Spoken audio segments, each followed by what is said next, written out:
The lights are off and away they go. Extremely loose. He's managed to hold on and he missed the complete that. He's crazy stuff. Side Freitas is on the grass on the infield floor. He slides through. He tags Richard Eck.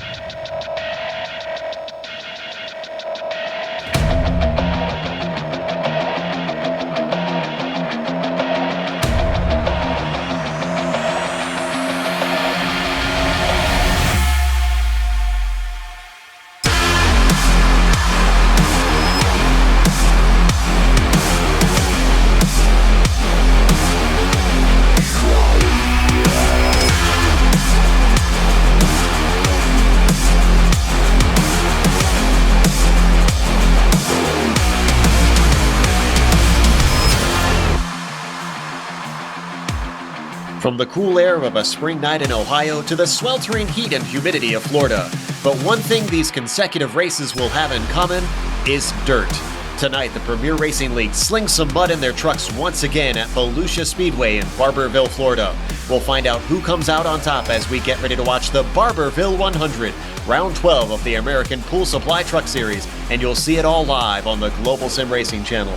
Hi, I'm Joe Peak, and with me in the booth tonight is Justin Prince. Behind the scenes is our director, the Dr. Amjad Yaman, and he's using cameras provided by Dougie Beard. Justin, Eldora was always a dirt track, but Volusia wasn't always this way. In fact, it's gone through some interesting changes over the years. Tell us about the circuit. Yes, you mentioned that with the changes to the circuit throughout the years. This was originally a pavement track until 1997 when it was converted to what you see today, this half-mile dirt circuit right here.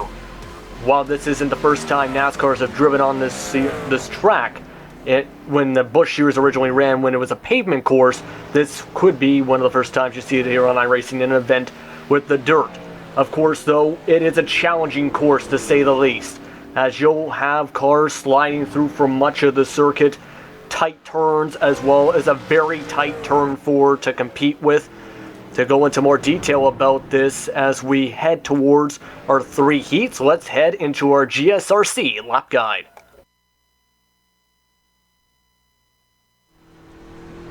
Hello everyone and welcome to the Global Sim Racing channel. I'm Brian Yazek, taking you for a spin around the Volusia Speedway Park, Barberville, Florida, for the GSRC Chevrolet Silverado dirt version. Here we go again, kids. Across the start-finish line, running at about 50% track state right now, just so you all can see where that grip is at this point. But the beautiful part is, with the way that iRacing has done the dirt model, is that you're going to be able to watch that groove go all the way out there, probably right up next to those barricades by the end of the event. But right now, just hooking the right rear tire right onto that cushion. That's where the moisture and the dry meet. That's where the speed is, as you see here, drifting it through turns 1 and 2. You don't really ever straighten out down this backstretch. You're really just kind of more so setting yourself up to get down here into turn 3.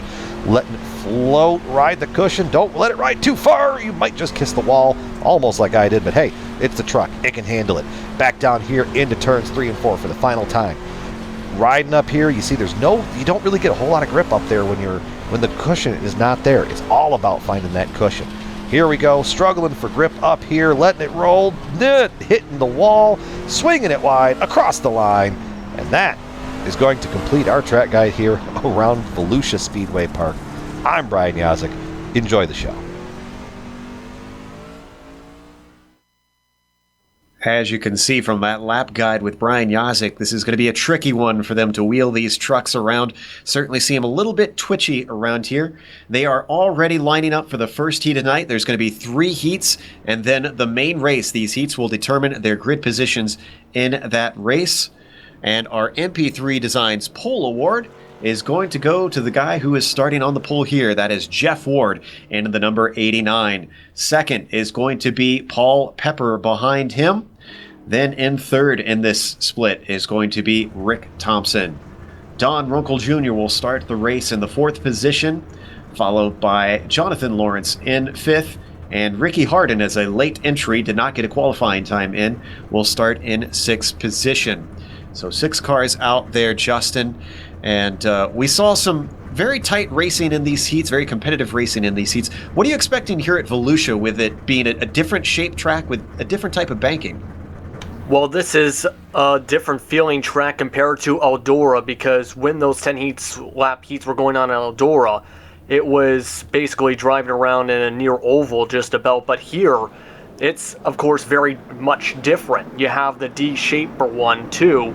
It's a harder track to control because with the more banking, if you go up higher on the track and out of the wet mud groove, you'll end up riding into the wall in turn 4 or sliding around just like how Paul Pepper is. Once again, it also counts to have the momentum like at Eldora, but this is a different handling track as well, because with the banking, with the wider track, it's much more harder, I think, to handle than what we have at Eldora, because it could be where cars are driving on the outside trying to make passes, then the inside could rise up into you, as seen in the Dirt Car Nationals at this circuit earlier this year, for example.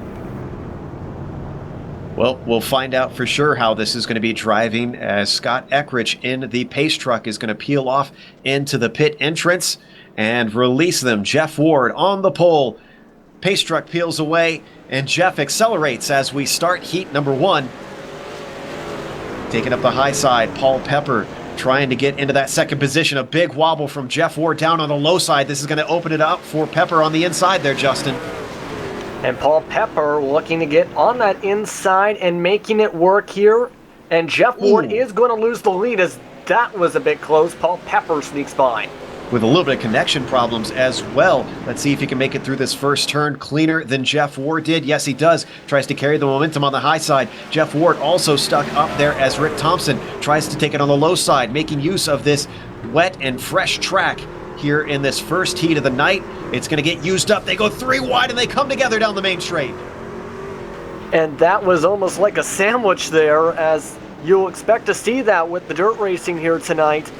A lot of battling already in this 10-lap heat for position already, as Don Runkle Jr. sliding up. Meanwhile, Paul Pep, who is in the lead now, Rick Thompson bouncing off the wall. A lot of contact, which is normal in dirt racing, including Don Runkle gets a slide job from Jeff Ward, gets into his door, and comes up into second.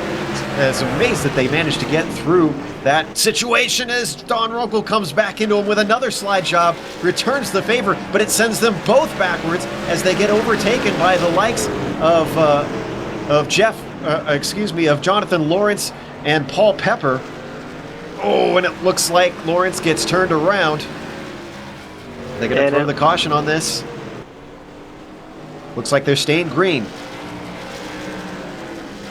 Indeed they are, as this has definitely been a lot more bumping than we've seen in the heat races at Eldora. As comparison right now, a lot more competition, a lot more battling, and a lot more bumping to keep the car stabilized than what we have seen a few weeks ago. These are 10-lap races, by the way. Rick Thompson with a strong lead. With it being so short, he's going to have to make a huge mistake for these 3 to come back as they squabble over the 2nd, 3rd, and 4th position right now. Ward manages to sneak up into second. Paul Pepper using that high line to finally get ahead of Don Runkle Jr. Don looks to the low line once again to see what he can do there, but nothing doing. And it looks like Hardin, meanwhile, has backed down to here for a second, as that's not good for him. But right now, they are continuing to make that bottom work as we're approaching the end of this heat.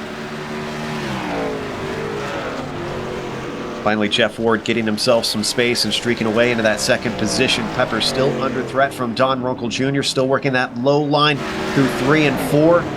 Can't quite seem to find the momentum off the corner, gets his nose underneath him, and then just halts it as he tries to get the power down out of the exits. You got to make sure you don't add too much power, though, or else you'll end up spinning this car around. It's about throttle control as well as balance with dirt.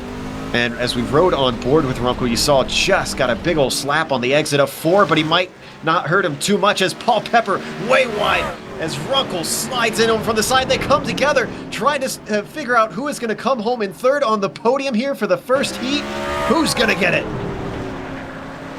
Into him again, slams him into the wall. Looking more And- like an arm wrestling match than it is a car race out there. And a lot of battling here, and it looks like checkered flag. Rick Thompson gets the first one. Nice run by Rick Thompson, dominant to the checkered flag. Jeff Ward is going to be in second place, and Paul Pepper did manage to get third. Don Runkle Jr. fourth, and Jonathan Lawrence in fifth. Let's watch that spin with Lawrence here. Coming off of turn 4. And then down into 1. Just gets in there a little bit too hot as he starts to turn it around. Gets some help from Ward. And there's no saving it coming out of 2. Now let's take a look at that contact coming onto the main straight. Just banging and banging side by side down the backstretch, the curved backstretch. They switch sides, and look at this. The way this corner tightens, Justin, I'm not surprised that this happened here already in the first race. I'm not surprised at all, really, because when you're driving on the bottom here at this track, there's a chance you'll go up and hit the cars on the top line, and we've seen exactly that multiple times in the heat, especially with that instance we seen on the replay. It will be something to watch as the night goes on as well, especially in the main, when things get even more hectic. Absolutely. Well, that settles it for the end of the first heat. While we've got some time, why don't we look at some of the points championships that this series is working on? Let's start with the summer season, which they split these up into, I believe, 3 seasons, if I remember correctly. Yes, 3 seasons, spring, summer, and fall. Now, Jeff Ward is leading, having won the last round with Brian Yazik in second, so everything's as to be expected with Paul Pepper, in third, only a point behind Yazik, very close between them. It sounds like they're already getting started with the next heat, so why don't we head back? We'll get to the next season, or the full season standings after this second heat. Let's go through the grid. As they line up, Tyler Dalton will be on the pole in this heat, followed by Jeff Gow in second. And then starting in third on the inside of row 2, Justin, it will be James Krahula. And right now in fourth position in this as well, it'll be Travis McQuiston. In fifth place, Brad Collins. And rounding out the second heat will be Todd Kirkwood. So some pretty good drivers in this heat, of course. Tyler Dalton, was one of the good drivers at Eldora, and he's looking good again here at Volusia. We'll see how Jeff Gow also does. He was another guy who was basically a dark horse for much of the race before Now, at Eldora. Something we haven't gotten to talk about, Justin, with this being dirt racing for our pavement fans who might be tuning in for the first time, we're seeing them do the warm-up. Now, they limit them severely in this warm-up with this track carrying over from heat to heat. Tell us a little bit about why they do it and the change in the track state here in dirt racing. Well, with the change of the track with the state here with dirt, of course, as the cars continue to drive along and race on this surface, the dirt starts to get more wet, more gets falling apart, and more tougher to grip. Sometimes it can wind up the groove, as we're seeing a little bit here, but of course that means it can make it more harder to handle in some cases. It will make it more slippery to handle, more tougher. We'll have to, and as well get dry. It could also get drier as well. So we'll have to see how this does as the night goes on, because as these cars roll on, it'll get more and more drier, and potentially more wetter in a couple spots, but especially more drier. And you can see, as Brad Collins finds the wall there in warm-up, you can see the groove there forming at the bottom and the cushion up at the top as well. And one thing in dirt that is significantly different from pavement is the way that the track changes so quickly. Whereas putting rubber down on asphalt and concrete takes some time. It takes some time to put rubber down here, but the track itself really has a difference in grip as time goes on and only a few trucks run over it. And a few drivers having a few problems there in the warm-up, getting into some contact. They're now going to be gridding them up, and the pace truck with Eckrich will take them around for 2 laps here in Heat 2. And this is going to be an air competitive heat, I think. Definitely will be, I should say, as Eckridge pulls out in the Speed Mafia truck. He was the pace truck for the Eldora event, so once again, he'll be the pace truck here at Volusia. So we'd like to say thank you to him once again for being the official pace truck for our dirt swing. Absolutely. Now, the way that these will determine your positions, as you can see them lining up into their rows. First heat determined first place, fourth place, I believe ninth place, and let's see, am I getting this right? No, excuse me. 7th place, 10th place, 13th place, and 16th place. Now, this heat will determine 2nd place, 5th place, 8th place, 11th place, 14th place, and then, yes, 14th place will be the last one, I believe. I think that is 2nd, 5th. Just counting this out loud here, sorry, but... Yes, I was having to do some mental math as well. I believe there, with the extra cars, it might be actually 18 cars in this main event. You're correct, yes. So that'll move someone into 17th, the last place car in this heat. And my director is reminding me what we said about doing math on air, and he's right. We should have known better by now, but I started in my thought, and darn it, I was going to finish it as the number 21 tries to get himself into place without damaging his car. Well, we did see that at Eldora a few weeks ago with Pepper sliding around and almost smacking into a couple cars and the pace truck before the race started. As Adam Yun said, he was trying to be perfect with that. Again, looks like trying to follow up with an air performance of going perfect with somebody else in this. That was Todd Kirkwood, who, thankfully, I don't think he hit anything, but discovered it's a little bit harder to stop on dirt than it is on pavement, and managed to slide it sideways to keep from getting into the car of Brad Collins. They should be going green this time by, cruising down the backstretch at a measly 35 miles an hour. Looks like Kirkwood's going to lay off a little bit. He's already back from the car in front of him by 3 car lengths before this even starts.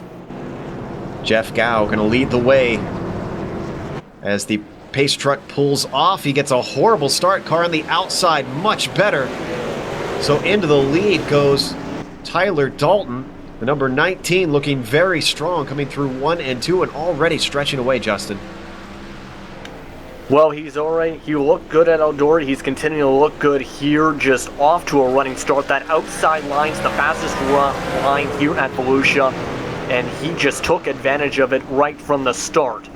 So I think he might be able to pull away here from Jeff Gow. And very different to what we saw in the first heat, as they are single file.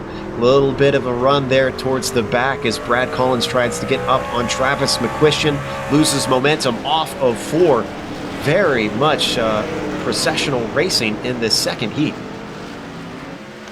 Not as chaotic as the first heat, which is, I think, a good thing. So, but right now there's still about 8 or 7 laps to go in this heat, so there still could be a lot that can happen with positioning.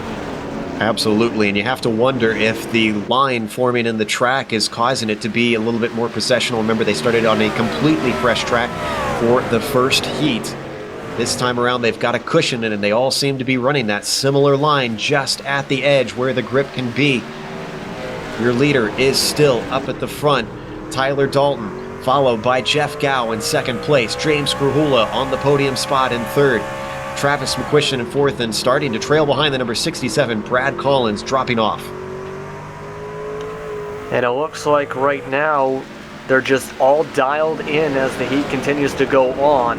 Just focusing on their marks, focusing on everything as they're already past halfway.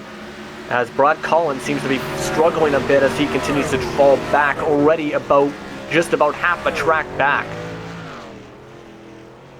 As it's progressing, though, some of them are splitting apart, but Dalton seems to be run down a little bit by Gow, closing in inch by inch.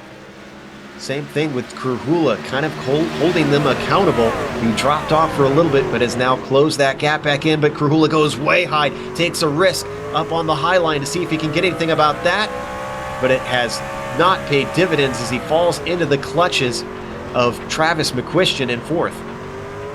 Well, he's trying to expand that drier dirt, that drier mud right now to get some more grip, it seems, because it is tougher to get the car to handle once you get up into that wet dirt here. A few times in practice, we've seen cars rise up into the wall out of 4 as well as out of 2 by doing that. So it's good for him that he's making it work. Since the drop of the green, it seems there's been no passes in the field. Everybody just running line astern, and they're running out of laps to do something. Gao continuing to put the pressure on the leader of Dalton. Now Krahula has caught back up after his experiment with the high line. Can he gain any more ground on these guys? I believe we are entering the white flag or just about to the next flag here, so this is going to be an exciting finish to the seat. And that was the checkered flag. That was the final lap. Our apologies. Tyler Dalton was your winner that heat. Jeff Gao was in second. James Krahula gave a good run at the end, but couldn't do anything and came home in fourth. Or are they still running? They are still running. Now we've got the checkered, maybe, potentially. No, now, okay, we were at the checkered. They were running awful fast for a cool-down lap there. I think James Krahula needed just one more lap to get the job done because he was finally getting it dialed in for the final part of this heat. He really was. Yeah, he seemed to just get the momentum he needed to go. He figured out the track, it seems, for how it was handling with the heat and was starting to catch up. He was actually faster than Dalton and Gao at the end of that heat. Do you think maybe this will play to certain drivers liking certain track states? You think we'll see some drivers perform more strongly with a tackier track and some with a drier track? I think so, because in some cases it will take for some of these drivers, yes, some time to get used to whatever the track feels like, but you can tell how they'll prefer it. I think a lot of drivers might prefer the drier state, but we'll have to see how it is with the main heat. Because some of these drivers, we've seen with Brian Yazik, for example, at Eldora, he was struggling at the start of the main race, for example. By lap 30, he found that what worked for him, which was that main line, that outside line he ended up using for much of that race. So it's about taking time to focus as well as figure out what your best preference is right now and where you want to drive with these cars and where you best handle. All right, we've got some time, so let's go through our season standings, our overall standings. This is all races up to Eldora and including Eldora. Brian Yazik is up from second in the summer standings to leading in the season standings. He's got a 34-point lead over Krahula, who then it gets tighter down to Josh Skrupa, only 11 points back. Tyler Dalton back 56 points from our leader. And Rick Thompson rounds out your fifth. You can see very tight between himself and Tim Johnston, only 1 point there for the top 5. And then from there on down, it starts to get farther and farther back, and drivers will have to get more consistency if they want to get in the hunt for this thing. As they continue the warm-up for the final heat, let's see if we can talk to one of our drivers from the previous heats. Let's go to our winner from the first heat, Ricky Thompson, and see how he felt with that much wetter, much more fresh track out there that he was running on. Rick, this is Joe with the Global Sim Racing channel. You guys have the freshest track of all the heats. We were talking a little bit about drivers maybe performing differently compared on the track state. Do you prefer it a little bit drier, or do you like it when it starts out wet? Oh man, I love it when it's wet. When it gets dry, it's so hard to get some grip out there. The car just slides right up the track. So I was really happy to get in the first heat where we got a nice wet track. We saw some very intense close racing in your heat, not necessarily so in the second heat. Do you think the track state had anything to do with that as well? Yeah, I think so. When you get all that wetter mud out there, wetter dirt, then it's a little bit easier to get some grip and stay close with each other. But like I said, once it starts drying out, it's just the truck just wants to slide right up the track. It turns so hard, it's just no grip whatsoever. So it's really hard to control. Well, congratulate. Oh, go ahead, Justin. Sorry about that, Joe. But how do you hope to handle that in the main heat in a little bit? Honestly, I'm hoping that, thank goodness we're going to get a good start in position because of the heat win. So thanks to that, I'm hoping to get out in front, or at least with the front pack to begin with before it starts drying up, and just try to maintain the position if I can, because I mean the groove is going to move up to the top really fast from what I've seen. All right, thank you very much for your time, Rick. Good luck in the A main, starting off on the pole, and thank you for your time. Thanks, guys, and wanted to thank my teammate Brad. He was spotting for me too while I was out there, so he was really helpful. Obviously a team effort. Rick, our winner for Heat 1 today here in the Barberville 100. As they line up for the grid, let's go through the order for the final heat of the night. Jake Wright is going to be your pole sitter. Tim Johnston is going to be in second. Starting in third, halfway through the field, Justin, is going to be Norm Pelletier. And starting off in fourth for this heat will be Derek Paulson. Fifth will be Billy Tungate. As well, finishing off Heat 3's grid will be Devin Cannon, who had the slowest time in qualifying. So a few cars to watch, of course, in this heat. I think Jake Wright and Tim Johnston big time. But a couple cars who struggled in qualifying, Tungate and Cannon. So we'll see if they can improve on the handling with more cars now around them compared to practice and qualifying. And I may have called it wrong on the start of Heat 2. It looks like Jake Wright is going to be starting on the outside, so I think our pole sitter did get the run in Heat 2. I may have been calling that wrong. They complete the first pace lap, and one more to go till green here in the final heat race of tonight for the Barberville 100. And you do mention that Johnston, Wright, I should say, has noticed that the higher line is the best place to start. So he selected that line just like how Tyler Dalton appeared to have for the last heat. So he's going to look for a good start to run away once again, just like how it was in the last heat. And actually, it's Wright on pole who has selected the high side. That was who I said, but... anyways, as they get the green, Jake Wright is going to really take off quickly. Coming through 1 and 2, using that cushion up on the high side. Gets a little bit out of it, though, and that's going to give the momentum to Johnston. Working that low line, seeing if he can get the run off the corner. A little bit more chaotic in the mid-pack behind them as they try to sort themselves out. This one not like the second race at all, as they're not yet single file. Well, the track surface is a little bit drier, and it looks like Johnston is thriving on that drier track. Wright is just dropping like a rock on that higher line, getting up into the wet part of the track in turn 4. And he's now lost 2 spots, about to lose 3 already as he got loose going into 1 here. Just can't seem to get to the low line. Derek Paulson overtakes him into 4. Now he's got the truck of Norman Pelletier below him. Finally, he can get in the line, but the damage has been done in this short race. That is going to move him well down the order into 4th. Let's see if he can work his way back forward and do something with this. Yeah, because Johnston was one of the top contenders at Eldora, and he's showing why he could be one of the main drivers for today's race, as he's just dialed in with this drier surface. Derek Paulson, though, looking to come right back as Wright, looking to improve now that he has the bottom, and it looks like he almost got spun around as Pelletier got loose. Sets him back just a little bit into the clutches of Billy Tungate, coming in really wide for Devin Cannon back there in the back of the screen. Almost gets into the wall. Coming through 3 and 4. Closest battle still here between Wright, Tungate, and Pelletier. Pretty interesting heat, entertaining, but Billy Tungate getting way too high up there. Just bouncing off the wall in 2. Yeah, I think the best way to put it is you do not want to get up there, because there is absolutely no grip as they reach the halfway point. They are flirting with disaster as the line moves its way upward.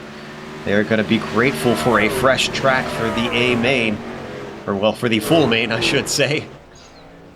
That means Norman Pelletier is now left to fight with Jake Wright without having to worry about Billy Tungate behind him. This is for the third position in this heat. And, boy, Pelletier is getting oh so close on the exit of 4. He is right now, and it's just a matter of being a little bit patient. Yes, there isn't that many laps, 2 to go in fact. So throw away the patient comment, because I think it's time to try and make a push now if you want to get higher up on the grid. Yes, there is no time left to gain positions. You got to be right on top of someone. Tim Johnston comes around. He's going to have the white flag flying. He's not looking under threat from Derek Paulson, who has been holding down that second position since early in the race when he overtook Jake Wright. 1 and 2, both of them clean, as Tim Johnston runs it down the backstretch. Heat 3 into 3 and 4. That number 54 is going to take the win in this final heat of the night and put himself third on the grid. And a great showing from him. Started off on the inside and just took advantage of the dry surface. Unfortunately for Wright, he just could not get to that same surface in time. He got stuck on the high side for a quarter of the heat. Did manage to get third. So as they work their way towards setting up the grid on the main race, let's talk to more of our heat winners of the night. Up next, we have Heat 2 winner who's gotten out of the car, gotten his celebrations in, talked to the team and debriefed.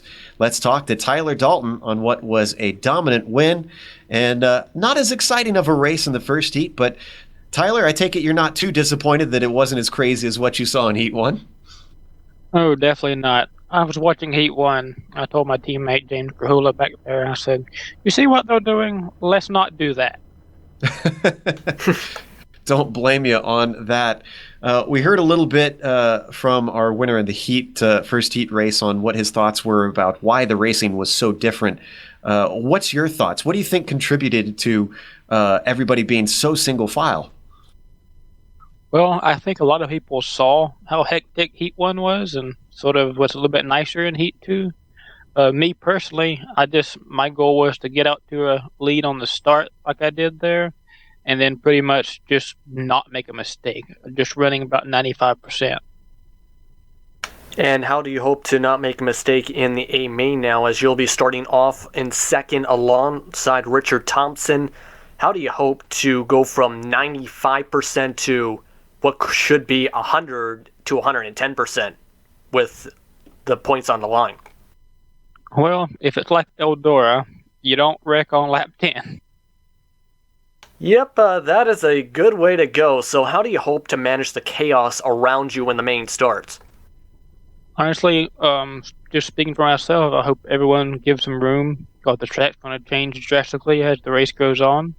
So let's just get some green flag laps going, and then we'll race it out at the end. All right, sounds like a good plan. Thank you very much, Tyler, for your time, and congratulations for winning Heat 2. Thank you. I'd like to thank my sponsor, Kirkwood Transport Services, for being on board for this race. And thank you. Awesome stuff. That is going to be Tyler Dalton, as we said, starting in second here today, winner of Heat 2. And we were trying to see if we could get our winner from Heat 3 in here, but I don't see Tim Johnston around quite yet. We'll see if we can drag him away from his celebrations, as he hasn't had much time. In the meantime, I see next driver on the grid that we've got in there. It looks to be Don Runkle Jr. Or actually, no, Paul Pepper seems to be our next one up, who's going to be starting in the 6th position. Let's talk to Paul about how his race went.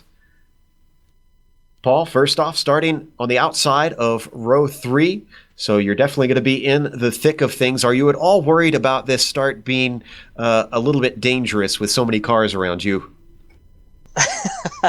Yeah, I guess you don't really have a choice but to be, if we're going to take the mindset of 4 tires or 8 tires are better than 4.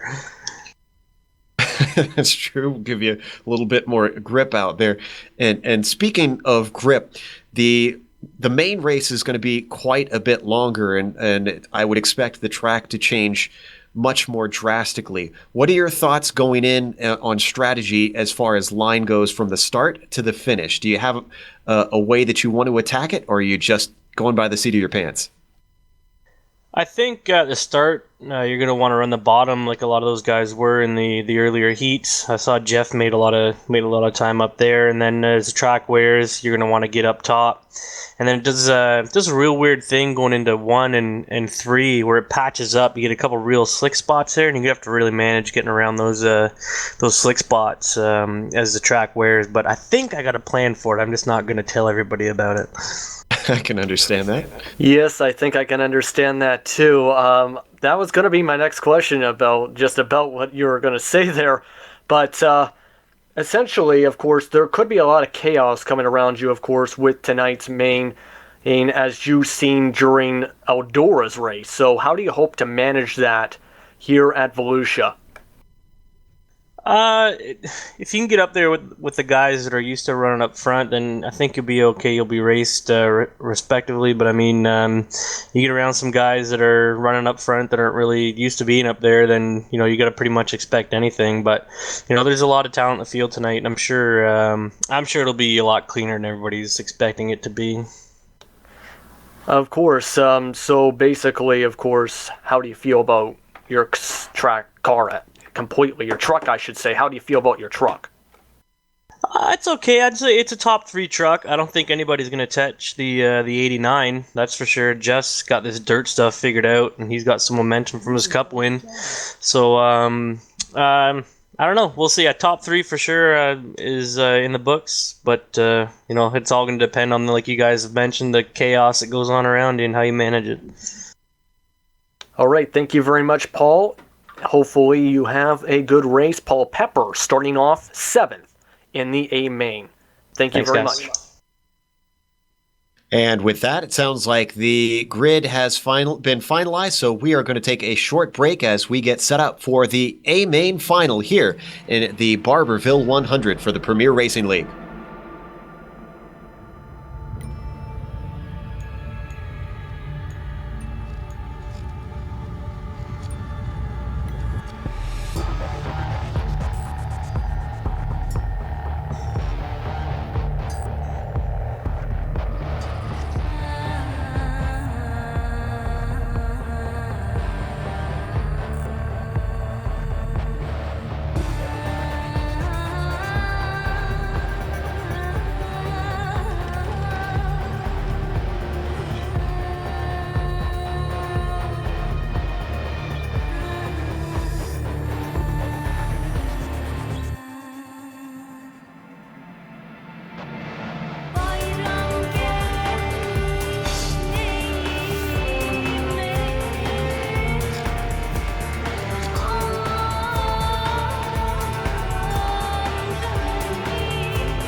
Welcome back to Volusia Speedway. If you're just joining us here on the Global Sim Racing channel, we're watching round 12 of the Premier Racing League. The American Pool Supply Truck Series is running here on the dirt for the second time this year. Last time it was Eldora. This time it is down in Florida for the Barberville 100. And as they just get ready to do their warm-up laps here out on the track, Justin, let's talk about the major players. We've got a real good idea now due to the, as we have a little technical problem there, apologize for that, due to the warm-up laps that we saw and also the heat races as well as the qualifying. So we've got a lot of data now to really get an idea of who's strong. Yeah, we got a few very good, very strong trucks right now tonight. Tyler Dalton once again strong like he was at Eldora. Rick Thompson doing much better than Eldora, I'm seeing. Jeff Ward once again showed in his heat that he will be competing very hard up in the front for most of the night, as he was one of the only few drivers to finish with no incident points in Eldora. So a lot of drivers to watch. Indeed, as we watch Paul Pepper put his laps in around here, trying to avoid some of the traffic there. And that would be Billy Tungate. Yes, and one of the other things that we need to, well, it's obvious if you look at the screen, but maybe not be obvious if without knowing about dirt racing, is the fact that the sun is gone now, Justin, and running at night. You talked about the wetness of the track having a difference on how the track dries. Well, without the sun really beating down on it, I have to imagine that's going to change how quickly it dries out. I think it's going to dry much more differently, as you mentioned there, because of course, as we've seen at Eldora, as we've seen a lot already, this track dries differently at night, handles differently at night. In fact, we'll probably see the high side more of a prominence tonight compared to when the heats had the bottom side as the main line. So it'll be about trying to find your rhythm once again and trying to get everything working. At the same time, it's also, on my part, telling the difference between dry and wet. So, yeah. So we got what should be exciting racing tonight. I think it's going to dry much more slowly compared to the day, I should say. Well, doing math and weather forecasting, I guess, is definitely not something GSRC should be doing. We can see. Yes. GSRC. But one thing we can do, of course, is call the action out on the track, which we're going to see very soon. You can see the minutes are ticking down as the drivers get ready to take the track for another set. As we saw with the heat races, they limit the amount that drivers can be out there to do this warm-up to keep the track in a fairly decent state, and they do that in stages, letting just small groups of trucks out to get some laps in out there. Now, I know you're familiar with a bit of a tradition that we've got in a few series here on the Global Sim Racing channel, Justin, so I have to ask you, I know you're not a Bills on, but I'm sure you're a betting man in your own right. Who's your pick for tonight? My pick is Jeff Ward, because Jeff Ward led all 100 laps at Eldora. I can see him working his way back up to the front quickly here in the A-Main here in the Barberville 100. I can see him coming away with a second straight dirt victory to start off the summer schedule. If I had to make a pick, I'd have to say that Tyler Dalton looked just unflappable in his race. Really smooth, just dominant throughout. I think he's going to be a force to be reckoned with if he can get his car out front. Granted, they will have cautions on in this race, so drivers will not have it their own way and need to have their restarts ready, need to be worried about getting caught up in the middle of the pack, and especially being able to hold off a charging car behind if they get a good run on them when the green drops. And we see Jake Wright doing his warm-up laps, usually very strong in the Premier Racing League. Let's see what he can do on dirt this week as he gets up into the Armco just a little bit. And that's something as well that I think translates from the paved trucks to the dirt trucks here, Justin, as it seems like they can take a beating and keep running pretty strong. Yeah, they can take a beating, but as I mentioned during the Eldora broadcast, some drivers told me it was like comparing basically apples to oranges compared to how these cars are on dirt to pavement, because it's of course much more slippery. Yes, they can take a beating, but at the same time, they're much different handling-wise compared to what we have on the pavement. Yes, we see the same competitiveness, but it is much more different. It's almost hard to describe the differences. I can understand completely, having run laps myself out on dirt quite a bit on iRacing. Now, one thing you may notice, though they are pulling into the pits after they've been called in from their warm-up, there will be no pit stops in this race. They will have a competition caution at halfway, as drivers having a bit of trouble getting out on the track there. But yeah, there's not going to be any changing of tires, no refueling, Justin. Once they're out there, they're out there. And that just means you just have to focus on your marks and focus on staying out of the chaos around you. Just prepare, just drive, race, and compete for the victory. You don't need to focus on the pit stops, especially since, as you've noticed on pit lane, the cars are set up parallel park just about, which means it is not even possible to pull into your pit stall. So it's about just focusing on your race. You don't have to focus on your strategy for fuel or tires. You just have to drive. And drive they will, as they like to say on the oval side. You have to get up on the wheel when you run dirt. As we watch the number 93 sling it through, and the 92 following through 1 and 2. They're still working on these warm-up laps, getting everybody a little bit of time here at nighttime with this fixed setup. Make sure they are comfortable with how it handles out there before they just chuck them into the race. And Justin, one thing I love about this series that I feel like they do very well, not just the variety in each of the 3 major series that PRL runs, but also, I guess, the nod to history that they have, running the trucks on the dirt, and then next round they're going to take them to New Smyrna, not something that the major NASCAR series does anymore. These very short, very local short tracks, I think, give a different flavor than running, the 1.5 miler D-shaped ovals that you see most commonly now in most NASCAR leagues.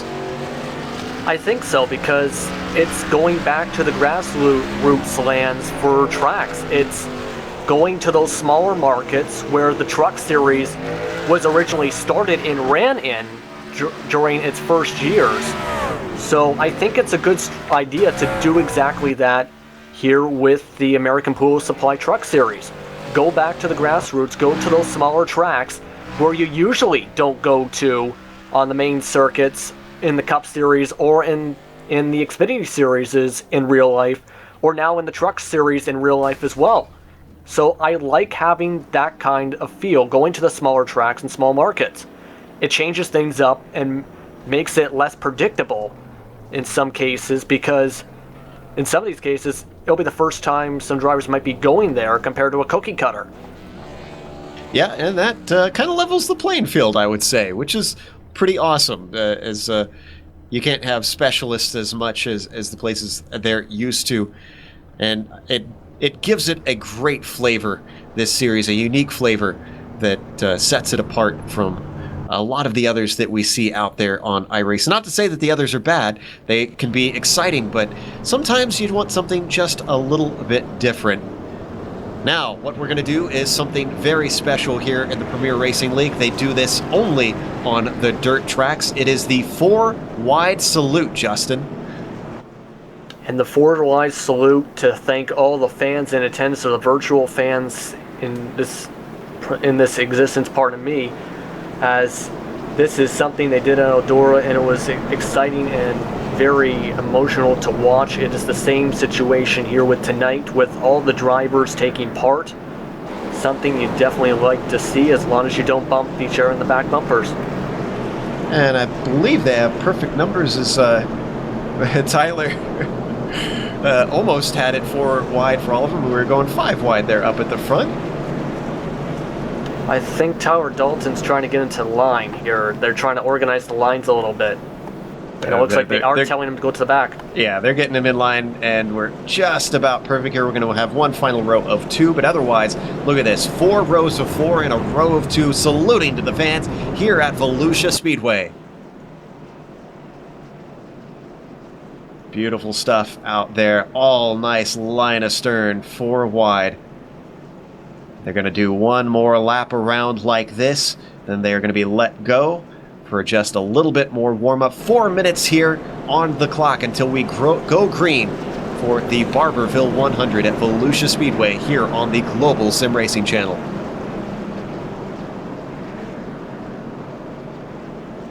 Listen to those motors, too. Great stuff. Nice formation by these guys. I think they've gotten better since Eldora. I think so, but of course this is a different beast than Eldora, and we said that about the pavement circuits with Eldora compared to the pavement circuits. So they're letting them go. And now the mess erupts as a few of them get into one another there on the front stretch. It was We're all amusing still to see going, them. Yeah. They gotta release a little steam, Justin, before they get to the pressure cooker that is gonna be this 100-lap race. Oh my goodness. Well, thank goodness it's virtual, as a few cars... Wow, we got one on his lid on the entry to the pit lane. That was Jeff Ward.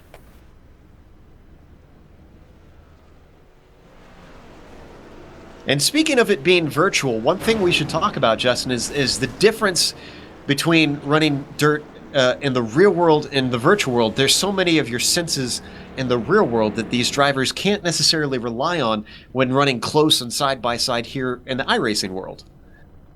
Yeah, because your senses are a little bit different with, first of all, you're looking at computer screens compared to having cars roaming around you. But two, it's different than what we see smoothness-wise. It's also a bit more challenging at times compared to real life because you don't have the same feel as you might have in a real car with the bumps. But at the same time, it might be also easier because you don't have to deal with dirt balls flying into the car, or truck I should say, and whatnot. Absolutely, and a lot easier to look around you in real life with, even if, I've heard drivers say, even if you have 3 screens, I don't have that novelty myself, it's still extremely tough to tell where other cars are here in iRacing with a 3-screen setup. So the Rift seems to be the way to go, as I've heard from most drivers who have one. And then of course there's the sound aspect. Even though you can have surround sound here in iRacing, doesn't quite give you the same feel that you have in the real world, having drivers next to you, behind you, and all sorts of places where your eyes can't turn to when you're in the cockpit that can alert you as to where they need to be. We're going to take a very quick break before we go live for the green. Stick around here on the Global Sim Racing Channel. We're getting ready for the main race here for the Barberville 100.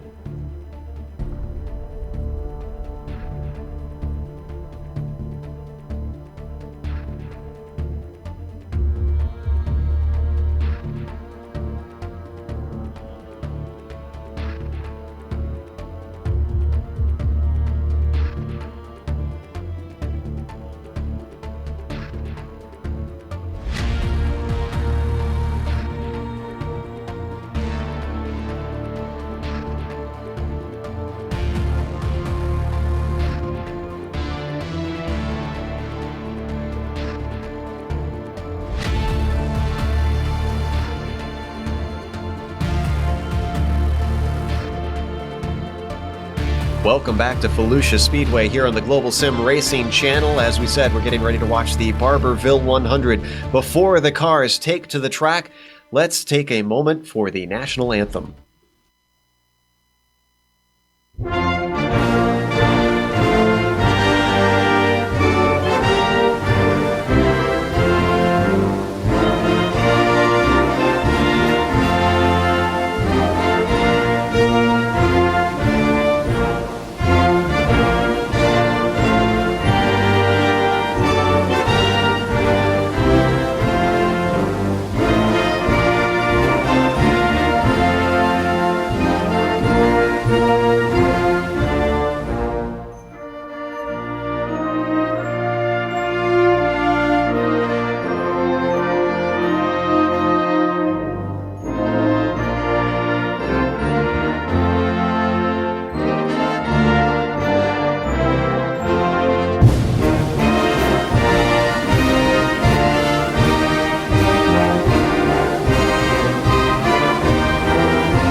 play ball. So, as you can see, the drivers are now lining up on the grid. So let's go through our grid order.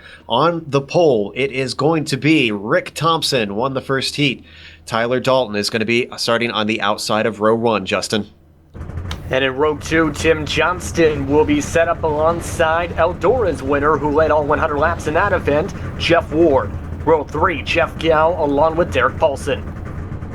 Starting in 7th, it's going to be Paul Pepper, followed by James Krahula on the outside of row 4. And in row 5, Jake Wright and Don Runkle Jr. as they start rolling in the background. Travis McQuistion is going to be starting outside the top 10 in 11th. Next to him is going to be Norm Pelletier. Alongside in row 7, Jonathan Lawrence and Brad Collins. As in row 8, it'll be Billy Tungate and Ricky Harden. Rounding out the field will be Todd Kirkwood and Devin Cannon. One more lap of warm-up, and then they go green here. This time we have the regular pace truck out there, run by the iRacing pace truck driver. His identity still under debate. That gives Scott Eckridge a little bit of a rest with the Speed Mafia pace truck as they get set to go. A couple things to note, a couple trucks did have start-in parks for the heats, Ricky Harden and Todd Kirkwood. So we'll have to see how they handle the new different handling of the track here at night. Yes, it will be interesting to see how adaptable they are. Coming into 3 and 4, pace truck is going to peel off, and then Rick Thompson will have control of the field. Green flag waves. Oh, a little bit of contact on the start, gets tipped into the wall. Can he hold on to it? Manages to stay out of it. A little bit of chaos behind him. Holy cow, we might have the caution. There it is. Yet the caution is indeed out as we've got some cars turned around. It looks like Paul Pepper was the first one to go around, although it certainly did not start with him. Let's look at the replay on that start. You can see up at the front, cars scrambling to take control after Thompson got tipped. And yeah, it just looked like we just got loose right from the get-go. We're going to ride on board Jake Wright. Let's see what his view was like for No Name Racing. And he's the one that looks like he turned around Paul Pepper. Pepper maybe trying to check up to keep from getting into a car in front. And some bad brakes right off the beginning as Tim Johnston going down the pit lane. It looks like he's going to drop to the back. Interesting development there. Your order, though, is going to be Rick Thompson still starting this in front. Jeff Ward going to be starting in second. Paulson third. Tyler Dalton fourth. And James Krahula rounds out the top 5. Boy, Justin, we didn't even get past the first corner, essentially. We didn't even get to the start-finish line before contact. Yeah, it just looked like Johnston just got a bit loose off the gun and just it caused chaos. Now there's a few trucks now in the pit lane and getting repairs. Devin Cannon, Kirkwood already down there. Jonathan Lawrence, Paul Pepper, of course, and of course Jake Wright. Now, there are no free repairs in this series, so drivers do need to take care of their machinery. And the other thing is, this is only a half-mile track here, so if drivers have to go in to get repairs, that's going to set them down laps quickly, Justin. It will, because if they have a lot of damage, then their race is essentially done. Jonathan Lawrence and Todd Kirkwood have both put their trucks behind the wall into the garage area just now because of that. They are lined up 2 by 2, so we are going green this time by pace truck. Works off to the inside. Green flag is out. Rick Thompson has control. This time he slides up to the high side without problem, getting in front of Jeff Ward. Down into turn 1 they go. A little bit of contact farther back as trucks drift up the hill. Everybody manages to get out of 2, though.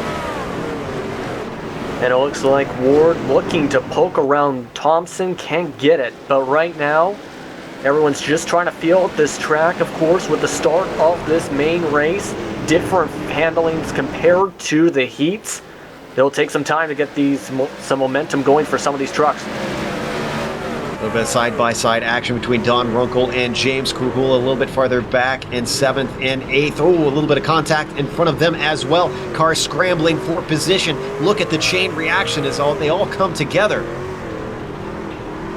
And of course, we'll see a lot of bumping like that, bumping off walls, bumping off our trucks. It's just a matter of not hitting the trucks too hard to create significant damage. 3 wide down the backstretch. James Krahula, Tim Johnston, and it looks like Travis McQuistion involved in that, and everybody managed to come out clean. A little bit of tip on Don Runkle Jr. Gets turned around, and that's the caution. Oh, bad break there as he gets his spin right back around. Down into 1. Let's look at the replay here. Looks like... Let's see, who did that get into the back of him? Tim Johnston seems to have gotten into the back of him. Hard to tell, Justin, if Johnston came in too hot or if Runkle came in too slow, or maybe both. It might be a little both as we look at this right here. I think it was Johnston coming in faster than Johnston into that turn, and as Runkle Jr. said, he felt like he went down the whole area of that backwards from that. And he basically did, of course. Yeah, he got turned around and was just rolling, trying to keep from getting run into. Eventually he got it turned around. Not too much damage, I think, on most of the cars, though. Although we've got a few more getting repairs. And it looks like a few of the trucks are still going to try and get pit stops. As you've seen with how it's set up, these trucks are set up parallel into the pit stalls. So it's nearly impossible to get into there. That's why you're seeing trying to bobble back and forth into the stalls. I'm surprised a few of them are actually pitting like this, because at Eldora we did not see pit stops like this at all, and now we're seeing people trying it. I don't believe they're actually doing traditional pit stops. They're just getting repairs on their truck, it looks like. I know, but I mean, it's still hard to get into the stalls here to do that. And absolutely. And that is losing some of them time, as Devin Cannon barely went out of a closed pit there. Trying to get back on the lead lap, although Cannon, yes, he is. He is back out on the lead lap, it looks like. So we have no cars a lap down. We haven't had a lucky dog yet, a Coastal Safety Auditors lucky dog, but if we do, Brutus will be back out to play in the dirt. Meanwhile, our drivers are out to play in the dirt as the pace truck works its way into the pits, and Thompson once again leads them into 1. They're going to have an orderly start here. Nobody getting into each other that I'm seeing as they come out of 2, and it's clean. Clean for now, that's the best way to put it. As Thompson going a bit high, Jeff Ward looks like he's going to make the move. Down to the inside, decisive pass into 1. A little bit of a bump from the back from Thompson, who goes high, tries to recover, and then we got a caution behind them as Dalton gets turned around. Wow. That's all I have to say, wow. So this was a lot of things going on at once. You're going to see on board from Dalton, he starts turning it, I think, mostly on his own, although maybe he was trying to stay out of the car of Thompson, out of the truck of Thompson, excuse me. And as he went low, he got tipped by both Paulson and Gow. We're going to see from above here, this will be a good angle to give you an idea of what happened behind them while the leaders got together just ahead of them. It looks like Dalton just went a little too harder on the gas and just spun around a little, and that sent him around. Got a few hits in the side. Got T-boned just slightly, but other than that, not much damage that should be on that car, though. We have a bunch of cars coming in to get repairs. Trucks, excuse me. I need to get used to that. Yes, they are trucks. I've made the mistake a few times calling them cars, so it is important to get some of these repairs. You can see them trying to wiggle their way through the stalls. Brad Collins coming out of his, as you can see a few of them are struggling to get the proper angle to get the pit crews to start working on them. And you can see Dalton going back and forth, back and forth. Well, this has changed the shape of it completely up at the front. Jeff Ward leading now instead of Rick Thompson, who has been moved down into second. Norm Pelletier is now in third place. Don Runkle Jr. has moved himself up to 4th from 10th. What a climb from him. And then, of course, from 15th to 5th, we've got James Krahula. So a lot of cars moving up with a lot of chaos going on around them. I said this before, I believe. It's about managing that chaos around you and making sure you stay safe as they prepare to get to another restart. We'll see how things turn out for this one. Side by side they go. Pace truck heading into the pit entry. This time going to be Jeff Ward who leads the way. Gets a nice jump on second place driver Rick Thompson. They slide down into one. Oh, and a car is sideways already. I think we're going to have another caution. And looks like Billy Thompson who started it off, and he gets a number of huge thwacks in the side. And it was Tungate, actually, who started that off, as we'll check out the replay. As that was chaos. They almost bumped each other coming out around the corner. You can see he turned right into the turn 1 wall, and in comes McQuiston, Dalton. Man, just some bad luck there. Let's watch on board Cannon. If we can, I want to get an on board of Wright after this because he narrowly squeaked through there. Let's see from the nose of Cannon. Oh, man, just a super hard hit. So as we go to Jake's on board, now this is a great evasive maneuver, Justin. Yeah, we'll see this right here because you can see Tungate just turns left, smacks the wall, turns it right, is right, and he just gets around the 2 or 3 cars piling up on the bottom. I think he saw that action happen on the low side, let the car drift up, and said, I'm out of here. Smart decision to avoid that, as he did get an air pit stop to get a few repairs, as Dalton's back in there as well as a couple others, Derek Paulson included. I don't believe we've had a lucky dog still yet. The only driver I'm seeing a lap down, Devin Cannon, is stationary. In fact, he might be done. And it looks like Travis McQuiston's also getting some repairs from that incident as well, I believe, as they prepare for another restart. So we're already on lap 20. That's how quick the racing has gone and how fast you might fall behind if you don't keep up with these repairs, as the cars who are currently on pit road are already 2 laps down.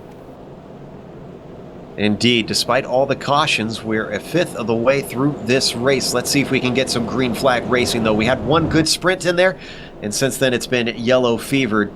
Jeff Ward still has the lead. Pace truck peels away. Ward with another great jump. Still 2 by 2 behind them as they head down into turn 1. Can they get through there this time? Little bit sketchy for a few drivers, but everybody has their truck through. Definitely a little sketchy, as Norman Peltier got a little loosened too, and it doesn't help when Thompson didn't get going on the restart, so that affected a few cars there. Looks like everyone's starting to maintain a bit of control now. Just don't want to get too loose or hit the throttle too hard. 3 wide, farther in the back, Ricky Harden, Billy Tungate, and Jake Wright. They managed to sort it out. Billy Tungate with a horrible exit off the corner. He sends it in deep into 3 and 4 to see if he can make up anything for it. Oh, Wright almost getting into him, just saving the tail. And a decent save there, as Tungate did have some struggles in qualifying. In fact, he went around on his 2nd qualifying lap before the heat. So right now, if I'm right, I'm thinking I have to get by him quickly in case he goes around again. I think we had Billy Tungate up, or no, Norm Pelletier, excuse me, up into the wall on the exit of 4, just a light brush, but that hurt his momentum. He's going backwards now, down to 8th as he gets overtaken by Gao. And a lot of chaos a little bit back there, a lot of movement, but you expect to see that on dirt racing. As we look towards a bit of the front, it looks like things are heating up 3 wide. It looks like around bound for 3rd. Gao got into Ricky Hart and tipped him outside, and Norm Pelletier, despite his momentum interrupted, sneaks by 2 cars and 1 corner. A beautiful move by Norm. I was keeping my eye on 2 different battles going on there, but Peltier has been getting loose as the race has gone on, and the dirt continues to get more drier. So he has to figure out a way to make sure he keeps the car stable, truck stable, pardon me. All this action in the midfield. A reminder, Jeff Ward still leading. Thompson is in third. I think Don Runkle Jr. got a piece of the wall in the exit of 4 as he was in a nice battle between Gow and Johnston. And a good battle because these cars a few laps ago were 3 wide. Now it could be even more battles coming along here as we're getting our first long run, it seems, of tonight's race.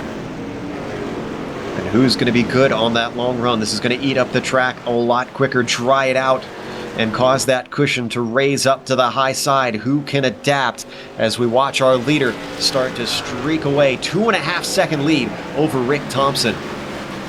This is what he did at Eldora. That's why he led 100 laps. When he got runs, he just pulled away from the rest of the field when he had the chance. He just seems to have it dialed in more than some of the others coming right into these races here on the dirt circuits. Closest battle up top we've got is Don Runkle Jr. and Jeff Gow. This is for the top 5 position. Runkle wants it, Gow has it, and Gow looks much better through 1 and 2 as he starts to separate and end the battle. Lots of good laps coming around from him as he's turning faster laps than everyone else behind him right now, in fact. So this is his chance to go into the next battle right in front of him. James Krahula moving up a spot as he gets to the inside down the backstretch of Rick Thompson, but he slides wide. He's going to give it right back to him. Can't get the momentum off the corner. In fact, now he's under threat from Tim Johnston, looking to try and get that 3rd position. And that's what happens when you get a bit too higher up. You'll just rise up the track, and that's what he did. Meanwhile, I'd be keeping my eye on the now lap car, Billy Tungate, right in front of you, who's having issues staying away from getting up there. So I would keep my eye on him in case something happens. More side-by-side action between Thompson and Krahula. Krahula trying the low side through 1 and 2. Can't quite kick the momentum off the corner, and we've got a caution. Let's see, Pelletier and Dalton both involved. Smoking now is Derek Paulson. Looks like it started with Pelletier. We're going to see on the replay. Here he comes out of 4. This is into 1 that he loses it. All by himself, gets it 2 sideways. And as he's perpendicular to the track, that number 24, I believe, actually, Paulson, you mentioned, gives him a big punch to the nose.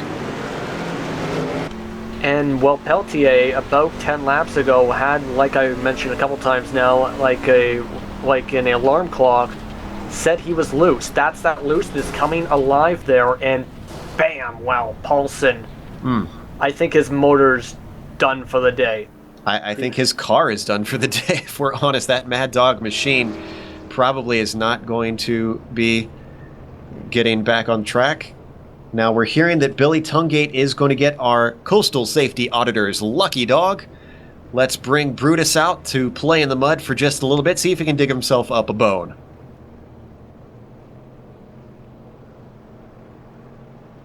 They're reminding him to only go around once.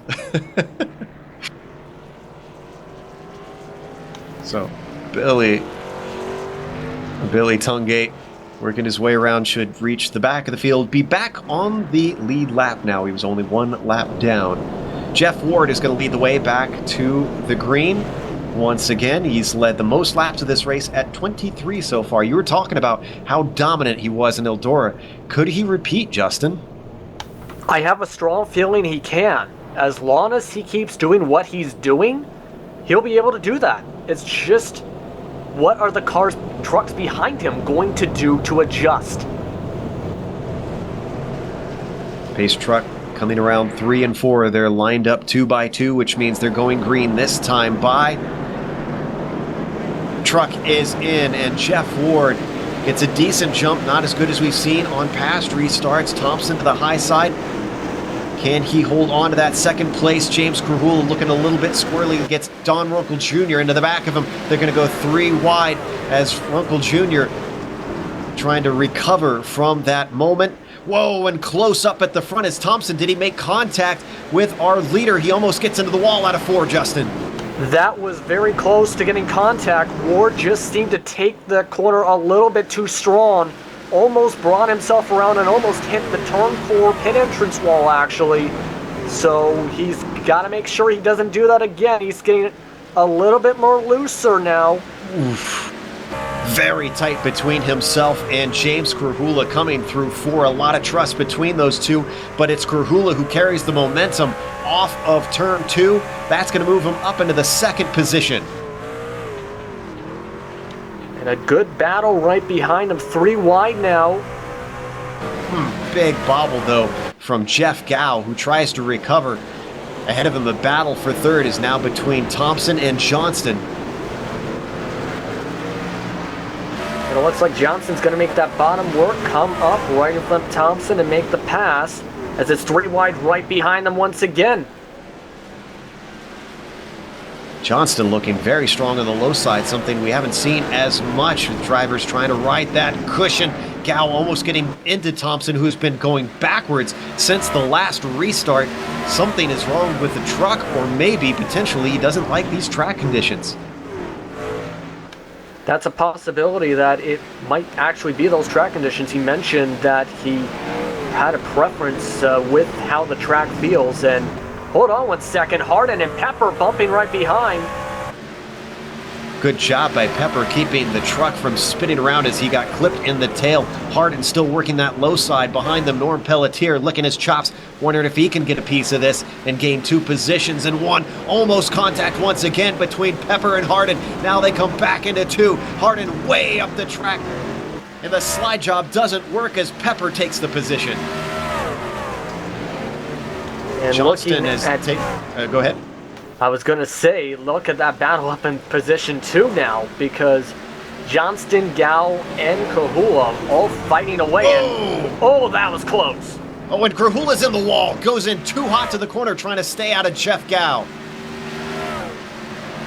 Well, that's kind of what we saw with Hardin, and now Krahula takes it to a much bigger extent.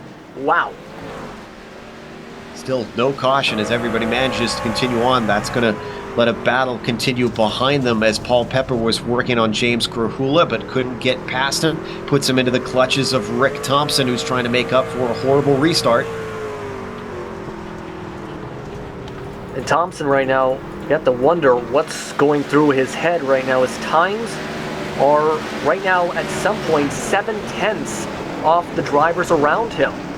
So he is just losing his rhythm that he had at the start of the race. Jeff Ward, in the meantime, if you're a fan of him, don't worry, he's still in the race and leading by an astonishing 4 seconds on a half-mile track. Just looking unstoppable. Tim Johnston's going to see what he can say about that. Wonder what their lap times are comparatively. Let's look on the screen here. 3/10 quicker for Ward. Wow! 3/10 on a half-mile track. That is astonishing, Justin. Astonishing, but not completely surprising to me, because that was what Ward did at Eldora. But I don't know what the other trucks can do to try and gain unless Ward makes a mistake, gets a bit too loose. As you can see, Gow sitting there, Johnston and Krahula now getting into the rhythm, separating out a bit. Behind them, there was a close battle with Ricky Hardin and Rick Thompson. They managed to sort that out as they get by Jake Wright. Doesn't seem to be faring as well as we've seen him on the pavement side here on the dirt side.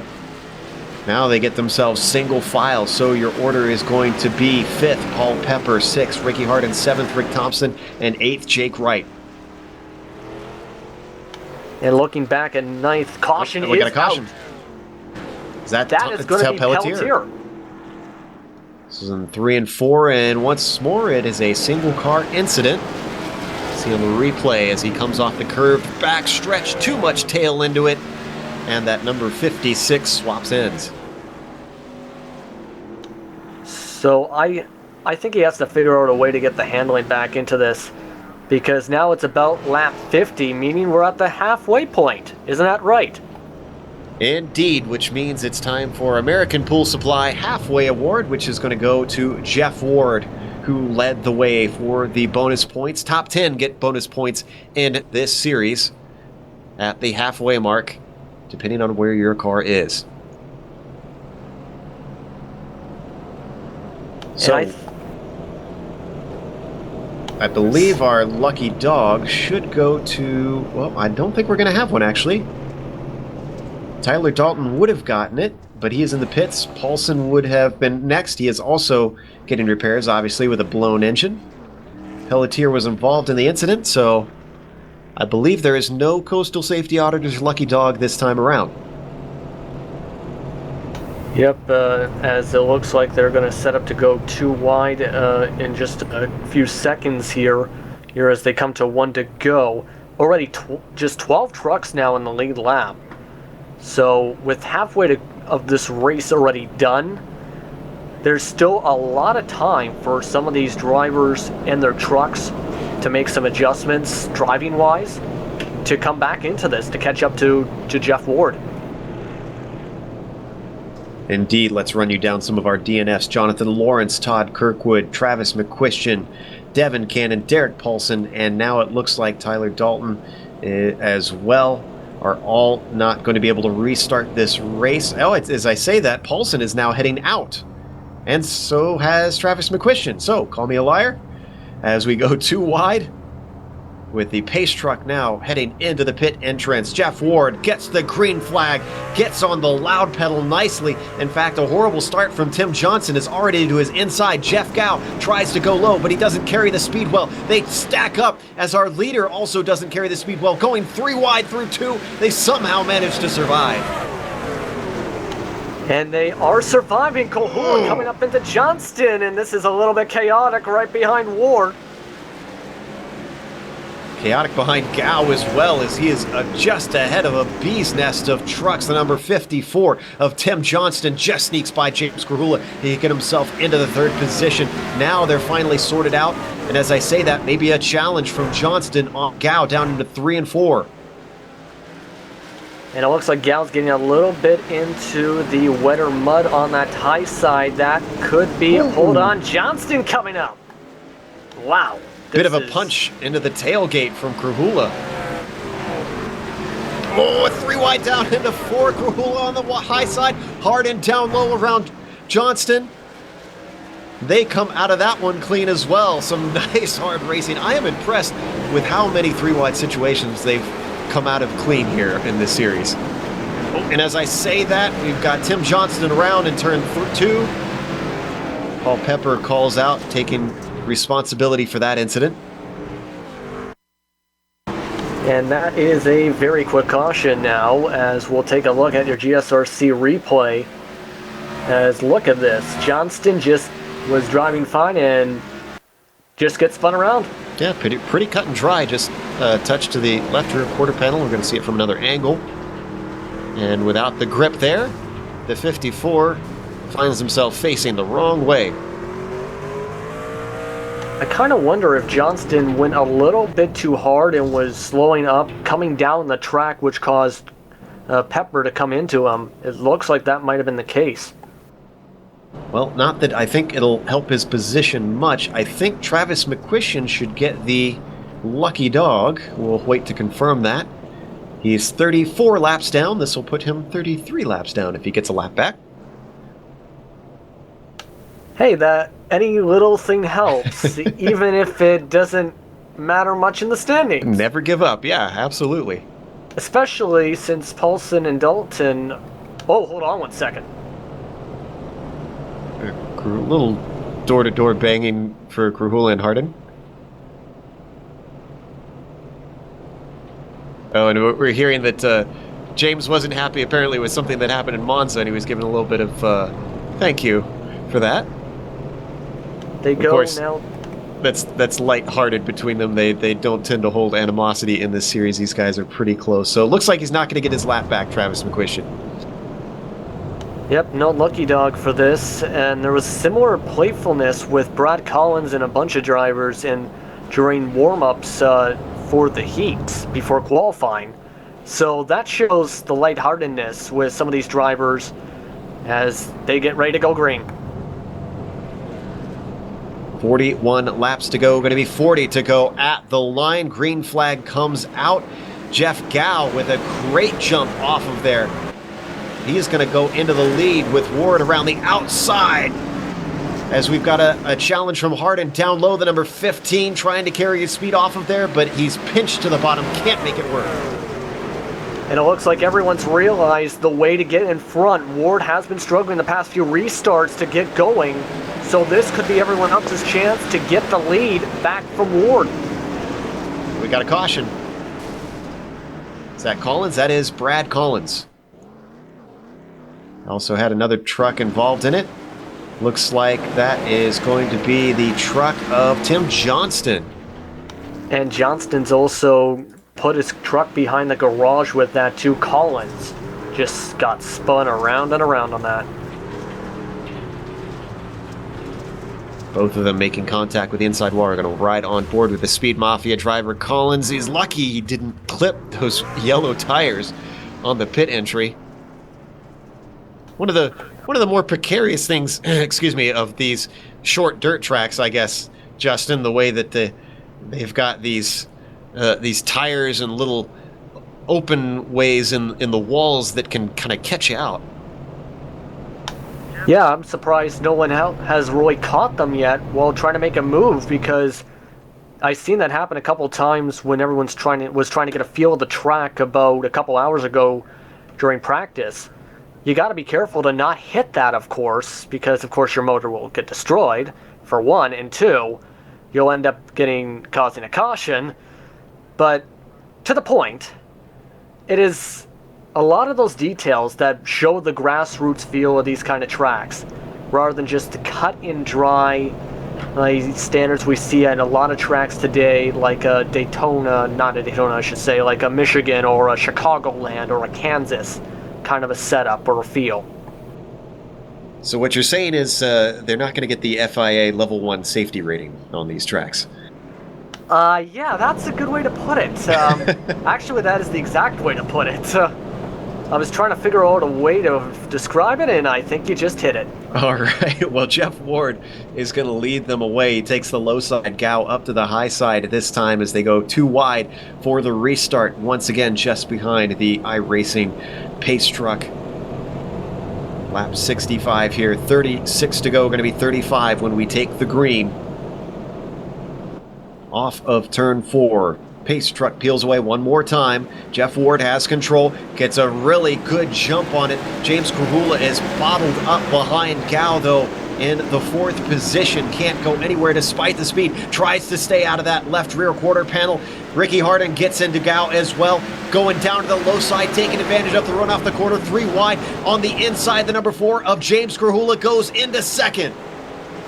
And Krahula with an amazing power move there, just timed it perfectly to get through that corner, as he takes it a little bit too strong now into 2, and he might just lose 2nd here. Oh, but he finds the speed off the corner. Gow still looking to the inside. He sends it in deep to see what he can do with it. Stays out of Krahula, but his momentum is interrupted, and Krahula's going to hold on to that 2nd place. And a good run from Krahula. He gets a little bit up high, and look at the chaos right behind him. Right almost goes around. Pepper bounces off the wall, and here's the caution. Looks like that was Norman Pelletier. Exactly. Our good old buddy. Norm is still struggling with that truck out there as he turns around one more time. I don't think he got help on this one. Well, it looks like self-spin. Yep, the self-spin, he just turned too sharply to the left. He either got a little bit too much of a turn in the wheel, or he just hit the throttle too much.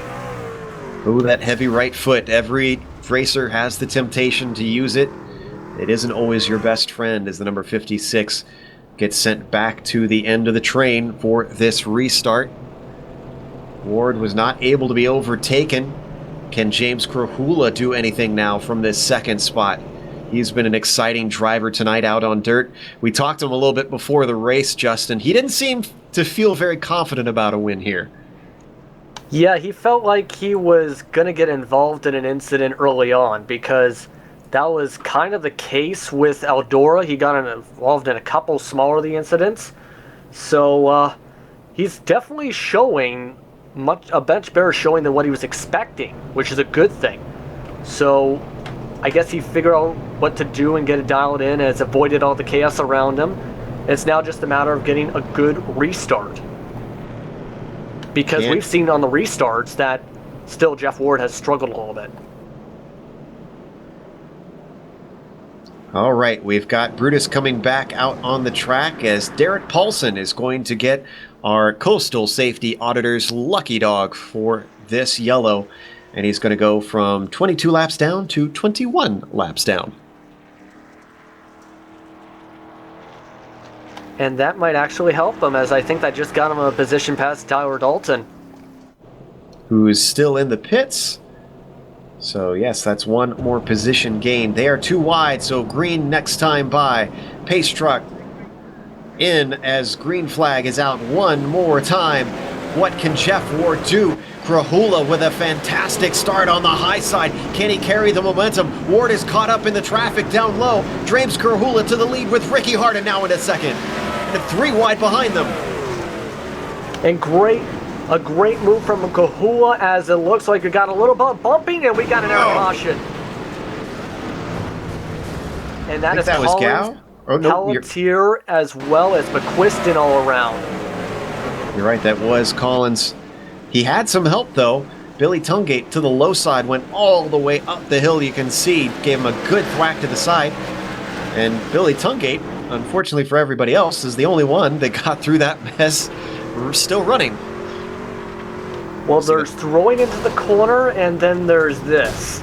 Basically charging to the corner, breaking through the corner, and using them as a brake pad. If that was a throw, I think you would call that a Hail Mary. That was a little bit of a wild slide up there, and it didn't come out well for some other drivers. This means that we've got our lucky dog out once again, and once again going to be Derek Paulson, who takes the Coastal Safety Auditor's lucky dog. And he's definitely getting a lot of luck with some of these cautions, as he will get the wave around again. Now down to 20 laps down. So making some progress, could move up to 12th in a little bit with Tim Johnston now behind the wall. So yeah, he's getting the luck he needs, a little bit of the luck he needs, I should say. Indeed, and you have to wonder, now that we're getting cautions where the lucky dog is coming out, usually you worry about ruts in dirt racing. Do they have to worry about holes that Brutus may have dug out there? So, 2x2 once again. Or actually, no, it looks like they're not quite going green this time by, so one more. Yep, they're just preparing to go 2 wide here, as you see now Krahula and Harden up at the front. We've seen with Ward in the past 4 restarts, I think it was, where he just seemed to struggle on that first lap. That's why he is now in the back here as they're bumping right behind him, as that was Paul Pepper and Jeff Gale bumping. So, could be interesting in the front, let's say that. We'll have to see how Jeff Ward gets through the traffic once again like he did before at the start, and we'll have to see if Kahula and Harden can keep him right in their mirrors. Harden has been very aggressive out there, running very hard but fair as we get the green flag. What can he do? But he doesn't get a good jump on the restart, and already Jeff Ward looking to the inside of him, but Ward can't quite keep the momentum going as the car waggles around trying to find grip, and he loses positions actually as Gao gets up into third now. And I think there's an issue with Ward or something, because this continues to happen. I think he's having an issue with the drier mud with the banking, because he's just having a hard time handling. He's dropping back. Ooh, oh, almost gets into the side of Paul Pepper. Both of them managed to get through turn 1 safely. James Krahula with a good restart, but he's not been able to drop Ricky Harden. The only thing saving him is that Harden is having to fight off Gao. And I think that one thing that's helping out Harden is Krahula getting a little bit too high into the wet mud, which is helping Harden. That could change everything, because a few of the contenders were involved in that. Ward spun around by Harden into the wall. Ward, I should say. Rick Thompson now smoking from that. Wow, look at him just pile into it. Wow, the big one at Volusia. Let's watch this from above. You can see just starts on the backstretch. It's curved here. It can be hard to tell where your competitor is, and I think that's what happened, is the 15 just turned him. And boy, poor Thompson and Runkle had nowhere to go. You can see that Wright tried to stay out of it, and he couldn't avoid it even from that far back. Looks like Collins got involved as well, but man, I think that changes everything, because that drops Ward back to at least 6 on the next start for 1, but 2, that means a few of our contenders are now without motors or having to get repairs. That is going to hurt them big time. Now, we're trying to figure out if Derek Paulson got another lucky dog. I believe he may have already gotten it, because he's gotten 2 already, and I'm looking at our chat log here, and I see a 3rd one in there. So I believe Derek Paulson is our, once again, Coastal Safety Auditor's lucky dog. How many times does he get it before he stops being lucky, Justin? When he gets involved in craziness in front of him as they're preparing to go to another restart here. We'll see if we have another great restart. Less than 20 to go now. And now only 10 cars left out on the track. Green flag is out. James Kahula trying to get a good start. Not as good as we've seen in the past, as Paul Pepper and Jeff Gow give chase. Pepper with a bad entry down into 1 as he gets swamped by Ward and Wright. It looks like they're just dialing themselves in again, as I've said that now a couple times. A little bit too much, that phrase. But right now, they're just trying to work their way back up to Kahula, because Kahula has been getting a little bit too high up, giving everyone else a chance to come right back, just like Gow is. Gow gets the bite off the corner. Incredible run out of there. He moves himself to the low side. Kahula tries to come back at him. He gets a little bit sideways, loses his momentum. There goes Gow into the lead. And Kahula just got too loose there as well. That hurt him big time for that. Didn't lose too much as he's still into 2nd place. Paul Pepper was not able to do anything with him. Ward desperately wants to get back from 4th into the lead that he's held for so many laps. He still holds the most laps at 57. In fact, he will hold the most laps at 57 of any driver, being more than half. Oh, and Pepper getting loose, causing Ward to have to check up. Wright staying out of it as well. And that allows Kahula and Gow to start to streak away so that they can fight amongst themselves. And Kahula seems to be struggling now compared to Gow, because he is just losing a bit of time now, as Pepper and Ward are coming right back to him as Gow is just running away. Jake right to the outside of Ricky Harden, who's trying to overtake him for that 5th position rather, and he's gonna get it out of 4. Something to watch now. Rick Thompson just came out of the pits right in front of the leaders, so it's about a 1 second difference, I believe, between him and Gow. So I would watch him to be a possible moving chicane, or possible somebody to watch, as he's going to stay low. He's going to lower his momentum, get the speed down, get out of the way. And as the cars continue to ride the cushion, you can see that wet cushion just getting closer and closer to the wall. And he's able to keep out of the way of our leaders. Behind him, getting very single file. Gow, your leader. Kahula dropping back in 2nd. Jeff Ward has managed to get into 3rd. He's trying to hunt down James Kahula. Paul Pepper is in 4th as Pepper gets very sideways into 1. And the caution is out. And Gow did not want to see that now. As we go to the replay, let's see what happened to Pepper. I think it was just too hot, a little too hard on the wheel into the corner, it looked like. That unsponsored car, not doing itself any favors of finding one. Self-spinning down into 1. Let's see what happened with Ricky Harden. Whoa, we're going to watch on board, see what it looks like to try and avoid that truck, excuse me. Oh, wow! Ducking low. I would have expected he'd go to the high side, but great split-second decision-making by Ricky Harden. That gets him into 4th place. That was very close for both Harden and Wright there. They could have both got involved. But now this caution gives everyone a chance now, because it looks like Derek Paulson will get 2 wave rounds. Or is what's going on here? It looks like Don Runkle Jr. and Paulson are getting the lucky dogs, as Brutus is going to come right back out. All right, 2 lucky dogs for this caution. Not sure what the reasoning was for that. We missed the stewards giving an explanation, but that's going to allow him up through. The explanation from my understanding is they forgot to give him the wave around on the last caution, so they're giving both of them the wave arounds. There, we've got the explanation in the chat now. So, as Thompson is going to head into the pits for a little bit more damage repair, we now have only 8 cars on the lead lap, and as far as cars running, it looks like, I think 11 are still out there. 11 trucks, and a lot can still happen. Yes. Sorry, go ahead. I was going to say, whole different ball game with this caution.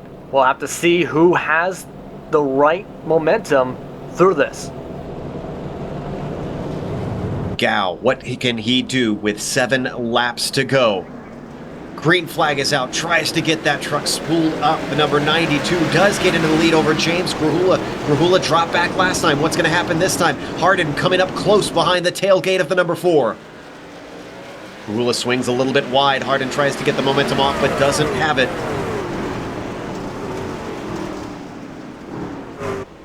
And it looks like that top line is finally dried out enough for Grahula to get it working. He was trying to get it dried out a bit earlier on in runs here at the late going, and now it's dried out and it's helping him big time, but Harden getting underneath him. Harden trying his best to take that second place away from James Grahula. This is exactly what Gao wants as those guys squabble. The lead truck is now 0.7 of a second up into the lead. Grahula manages to sneak away just a little. Gal's just got to focus on hitting the right marks and just keep his right rhythm, because one mistake could cost him. 4 laps to go now. What can Gao do? Ricky Harden and James Grahula have dropped back. In fact, Ricky Harden under threat from our former leader, Jeff Ward, who almost gets into the tailgate, maybe moves him up the hill a little bit. He carries the momentum on the low side. The number 89 trying to get into the podium spot. Slides up high, though. Ricky Harden with the over-under. Oh! Little bit of a tip from Jeff Ward. Might be a little bit of payback for the earlier caution. Still manages to come up under him. Can Jeff Ward complete the pass? This time he does. 2 to go. Time to buckle up your seatbelt. Absolutely. Jeff Gao comes around 3 and 4. The white flag is ready in the flagman's arms. He waves it at Jeff Gao. The number 92 only has to go a half mile more in the lead. James Grahula now over a second behind. Doesn't look likely that he's going to be able to catch him. He's under threat from Jeff Ward, looking to overtake the number 4. 2 more corners to go. Jeff Gao around turn 3, around turn 4. Out of the exit he comes. The number 92 only led 18 laps, but they were the ones that matter. Jeff Gao with the win. And there go the fireworks. We saw some out on track, but now they're in the air. And he deserves those fireworks for a great race for him. It was just a good finish for Gao overall to come away with this great victory for him. And you know what impresses me, Justin, is he hung around that top 5 for most of the race, and he really came to the fore at the end when he needed to. You talk about a clutch driver. Jeff Gao gets my vote for drive of the race. I think that's a correct vote. In fact, that is his first victory of the season here in the Premier Racing League American Pool Supply Truck Series. So congratulations to him on his first victory of the year. And as Gao runs his victory lap here around the dirt track at Volusia, we're going to go to break. We'll come back after that with the unofficial results as well as driver interviews. And on screen, we're going to have all the upcoming races here on the Global Sim Racing channel. So don't go away.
After 3 heat races and a main race tonight here at Volusia, in the end, it was Jeff Gow who comes away with his first ever win in the Premier Racing League American Pool Supply Truck Series. James Krahula came home in second, about a second behind him, with Jeff Ward pulling up third in the final spot on the podium, despite leading the most laps of the race. Ricky Harden was in fourth, with Jake Wright coming home with a top 5. That's going to help him in the championship, I'm sure. Billy Tungate with a 6th tonight, followed by Paul Pepper in 7th. Then in 8th, it's Brad Collins, followed by Don Runkle Jr. Certainly had his fair share of incidents that he got caught up in. Rick Thompson Rick Thompson rounds out our top 10. And some tough breaks for some of the guys on this next run here. Norman Peltier III finished off in 11th position, while Derek Paulson finished off in 12th, 19 laps down, with a few lucky dogs as Brutus helped him out a little bit. Tim Johnston put his truck behind the garage at the 60 lap mark as he finishes off 40 laps down 13th. Travis O'Quiston in 14th and 15th. It was Tyler Dalton after getting some bad luck.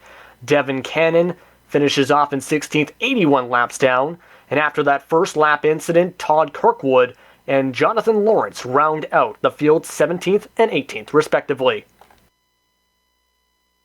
And as we wait for the drivers to come on over for their post-race interviews, let's see if we can get Jeff Gow, our winner. There we go. Now he's getting mic'd up. He's popped into the ready for interview room. We've pulled him in here. And Jeff, first off, congratulations. From what we understand, this is your first win in the PRL American Pool Supply Truck Series. Is that true? And secondly, that was a phenomenal run at the end. Jeff, do you got a copy? apologize for any technical issues as Might have sprayed too much champagne on the mic and had it shorted out here. We'll give Jeff a second to see if we can get this mic replaced and get him talking to us in just a second here. If not, we might hop over to Jonathan Lawrence, who unfortunately had a very short day. And or actually, no, we've got James Krahula ready next as well. He finished second today, so it makes sense to go to him.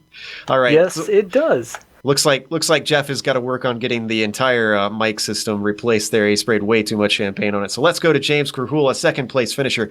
James, you had a short stint up in the lead and you made an aggressive move on Ward. Did that change your mind to what you told us before the race about your chances for the win? Oh, that was looking kind of good there for a while. Dirt, I'm still trying to figure this out, so I'm just honestly surprised by any type of run that I could have. That was a lot of fun, though. I had a blast, and I'm very happy with the second place finish. I think that I felt like I was having a good run at Eldora, 2 weeks ago, and so this felt like a little bit of redemption to get up there and get that good finish finally. Now, we saw some caution fever early on, and it seemed like the guys could not get a good long green flag run going. What was your method to try and stay out of trouble? Because it seemed like it erupted nearly anywhere on track. Yeah, it would go on just about anywhere on the track. You just have to... that's where, especially in dirt racing, where I think that 3 monitors is really beneficial. You just have to really pay attention to where where you are on the track. Oh, we got Jeff's he's got his microphone working. Yeah. Finally sounds like that. So I won't keep you all here from his victory celebration for too long, but it's just paying attention to where the other cars are, knowing where they're going to slide up, and just kind of anticipating where they're going to be, and looking out the mirrors and everything, and just seeing where everyone is. And I thought that was really good racing. Besides all the yellows and everything, which you're going to have people roughing up each other. I know Jeff roughed me up to get to that win today. I roughed up Tim Johnson a little bit, and it was just a blast. I had a lot of fun. Well, it was entertaining for us, and we saw some great racing. Again, congratulations on your second place. It sounds like we've got Jeff eager to talk to Justin Prince. Hey, Jeff, it's Justin Prince from the GSRC booth. How are you after winning your first race of the season? Well, I had to figure out how to use this TeamSpeak thing. I not too used to being in victory lane here, but that was an awesome race. The track was just a sheet of ice pretty much the last half of the race. I think the last 15 laps, I don't even think I broke 3/4 throttle. I think that really kind of helped me stay straight and going forward. How did you continue to have the momentum as this race went on? Of course, you started off tonight 5th. How did you keep the momentum going as the track conditions changed, the mud got drier, the grooves expanded, and so forth? You just gotta try different things. Try up high, try up low. There was times where I was throwing it into the corner really hard, and that seemed to work. And it's just a trial and error every lap. And I figured it out. What the last 20, 25 laps, I did not want to see that caution. That caution with 10 to go really made me nervous. But no, I figured it out, and things went well. Things went well indeed with the victory here. Overall, you had a great race throughout this. But now, as we go on, what do you hope to take from this victory here, and hope for the rest of the summer season, I should say? Well, obviously dirt's much different than the pavement, but I think even pretty much since was about Phoenix or Irwindale, I think is when I really kind of started to get the feel for kind of what it takes to run up front with these guys. I've been kind of sniffing around the top 5. Let's just keep hoping I can do that. Just want to give a shout out to my buddy Johnny. He won his late model race last night in a crate late model against a bunch of super late models. Just give a shout out to him. He did a good job. Weekend of firsts for us. Definitely a weekend of first, and congratulations on the victory, Jeff. Go celebrate, as now a great performance from you. Thank you very much. Yep, thanks, guys. Up next, we have third place Jeff Ward, who led most of the race, but unfortunately could not translate it into a win tonight. Jeff, you seemed strong in the first half of the race, and then the second half couldn't quite get back up to the lead. Did you like the tackier track? Well, it wasn't so much the track. It was cautions really killed us. At one point there, I think we had maybe a 4 or 5 second lead. So if a caution would have flew and the thing would have stayed green, I think we had a good chance of walking away with it. But once we got stacked back up, there was one point there where the green kind of caught us off guard, and we lost 3 spots right on the start. The green came out a lot earlier than it had been. So, but I want to say congrats to Jeff. He always races me clean. I know that, and he's a good driver, and that's good to see him in victory lane. But all in all, we got third. Man, we had some trouble. Had to rebound from a wreck, and had some words with a few guys. But it's all in good fun, and I'll take third place. Indeed, a first and a third in the dirt racing certainly shows promise for you on this surface. And speaking of those words, now, before I ask you about this, reminder, we are a family show here. We're live. But tell us about the incident with Ricky Harden on the backstretch. It seemed to cause a bit of a mess, and certainly caused a few words, as you said, out there. Well, we got in the 2 there, and I think Ricky was having a little bit of trouble, so I kind of ducked to the inside, and I thought he was losing enough momentum where he might back out and let me and Jeff go on a cruise through, but he stayed in it. Everybody pretty much stayed in it 3 wide, and we just got together and got turned there, and pretty much was able to bounce back from it. It wasn't too big of a deal. Didn't tear us up too bad, but I just told Ricky, hey man, we were 3 wide there.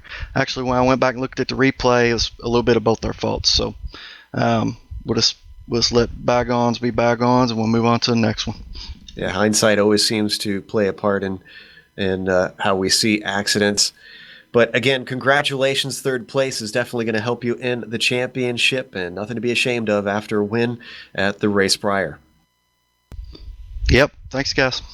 That was Jeff Ward, third place finisher here today. With that, we are going to close up. Before we go, however, we want to thank American Pool Supply, the official sponsor of the American Pool Supply Truck Series here in the Premier Racing League. And of course, a big thank you to Brian Yazik and James Kuhula for organizing the league. Thanks to the companies that provide the software and hardware for our broadcast listed here on your screen. And additional thanks to Eric Ekholm and Casey Lalonde, who also provide our wonderful music. See the screen for how to get a hold of more of their great work. Thanks to the team today, Justin, Amjad, and Dougie. If you'd like to find more about GSRC, including upcoming races, you can find it at globalsimracingchannel.com, or you can check out our social media on Twitter at GSR Channel or Facebook at /GlobalSimRacingChannel. As we mentioned earlier in the broadcast, next round, that's going to be New Smyrna. That'll be Sunday, June 18th at 9:05 p.m. Eastern. Get ready for some more short track racing, this time back on the pavement. We also have upcoming races for other series listed on screen, so check those out and mark them down on your calendar. However, until next time, race clean, race hard, and we'll see you on the track.